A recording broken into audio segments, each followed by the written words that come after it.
అర్థమవుటకు అయా వినగలిగే చెవుని గ్రహించగలిగే హృదయాన్ని కలుగు చేయండి అయ్యా. అయా మీరుండి ఆత్మలతో నడిపించమని అయా నోటిని బోరగా వాడుకో ప్రభువా. మోషే నత్తివాడైనప్పటికీ నా తండ్రి ఇశ్రాయేలు సైన్యమును ముందుండి నడిపించిన దేవుడు, నడిపించమని ఆజ్ఞ ఇచ్చిన దేవా అయా ఈ నోటిని కూడా నీ మాట ఆ బిడ్డ నోట ఉంచమని ప్రార్థిస్తూ నాజరేయుడైన యేసు నామంలో అడిగి పొందుకొని నాము మా తండ్రి, ఆమేన్. హల్లెలూయా. ఈ శ్రవణం వచ్చిన మీ అందరికి వందనాలు. ఈరోజు మన అంశం ఏంటంటే యేసు పాత్ర మీద ఒక పరిపూర్ణత. యేసు దేవుడి యొక్క ఆఖరి ప్రత్యక్షత. మన వాక్య భాగం క్రీస్తు మూలస్తంభంగా ఉండాలి. అంటే యేసు పాత్ర ముందు ఒక పరిపూర్ణత. ఇక్కడ వాక్యం ఏం చెప్తుందంటే యేసు పాత్ర ముందు ఒక పరిపూర్ణత. అంటే పాత్ర ముందు నెరవేర్చింది ఎవరు? యేసు. పాత్ర మనం తెలుసా మీకు? ఆదికాండం, నిర్గమకాండం, లేవీకాండం వాటిని నెరవేర్చింది ఎవరు? రాసింది మోషే, నడిపించింది దేవుడా.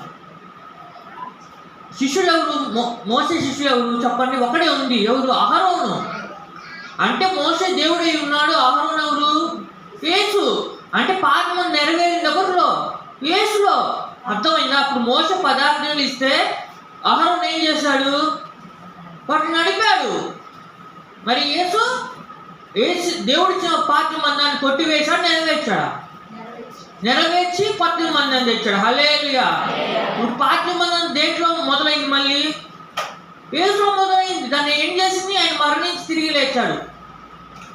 ఇక్కడ నేర్చుకున్న వాక్యం ఏంటంటే యేసే దేవుడు. ఇప్పుడు ఒక రక్షణ రావాలన్నా, ఒకటి మారాలన్నా, ఒక పరలోకం వెళ్ళాలంటే ఎవరి ద్వారా వెళ్ళాలి? యేసు ద్వారానే. యేసు ద్వారా తప్ప ఎవరు వెళ్ళలేదు పరలోకానికి.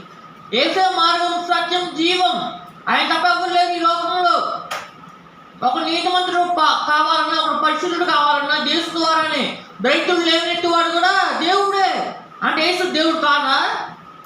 మరి యెహోవా త్రియేక దేవుడు. హల్లెలూయా. ఆయన త్రియేక దేవుడు. అంటే యేసు త్రియేక దేవుడే. అంటే ఇక్కడ చెప్పేది ఏంటంటే యేసు పాత మందిని నెరవేర్చి కొత్త మందిని తెచ్చాడు మనకి. మనం నేర్చుకోవాల్సింది ఏంటంటే మనం అన్యులం. ఒకరు నీతిమంతులు లేడు ఈ లోకంలో. అందరూ పాపం చేసి దేవుడు దూరమైన వాళ్ళనే.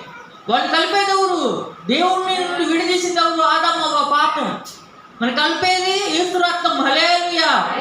అందుకే యేసు రక్తము, రక్తం పాడతాం పాట. ఇంక చాలు. ఆ పాట అర్థం ఏంటంటే యేసు రక్తంలో మన పాప క్షమాపణ దొరికింది. నా శ్రమ పోయింది. శ్రమ పోవాలంటే ఎవరు నమ్మాలి? యేసు నమ్మాలి. కష్టాల్లో బాగా ఇప్పుడు యేసు ప్రార్థన చేయండి, విడుదల వచ్చింది మీకు. యేసు రక్తమే మన బలం, ప్రార్థన మన శక్తి.